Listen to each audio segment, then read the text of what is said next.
О, қош келдің досым, енді сен бұл жерде мәңгілік қаласың. Танысып отырайық, сенің атың кім? Менің есімім маңызды емес, маңыздысы менің саған әкелген сыйлығымда.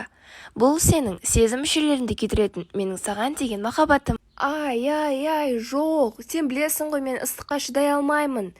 Бізде қиын жағдай пайда болды. Өрт шықты, ауызда өрт шықты, қайталаймын, өрт шықты.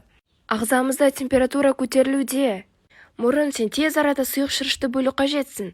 Шырышты қабықта тітіргендіргіштерді тазалап, жуу үшін көбірек шырыш бөлу қажет. Тездет. Уайымдама, қолымнан келген бәрін жасаймын. Көздер, сендерді жас шығарыңдар. Я, капитан, біз Бавария Барсаның қақпасына 8 доп салғалы жыламағанбыз. Жасымыз жиналып қалды. Беттің шырыш бөлетін бездері, сендерді тер бөліңдер, температураны тез арада төмендетуіміз керек. Әрине, капитан, біз барынша көмектесеміз. Менің бездерімді май басып кеткен.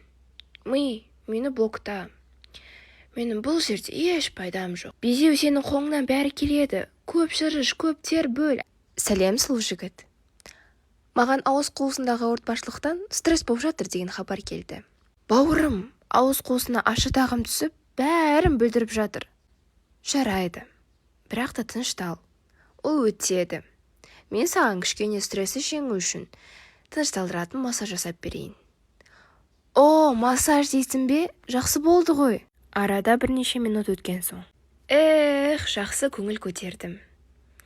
Міне жолымыздың соңына да жеттім. Менде тек бір-ақ оқ қалды. Осыны қолданып, миссиямды аяқтайын. Бірақ шығарда да ағзаны бір қинап кетейін.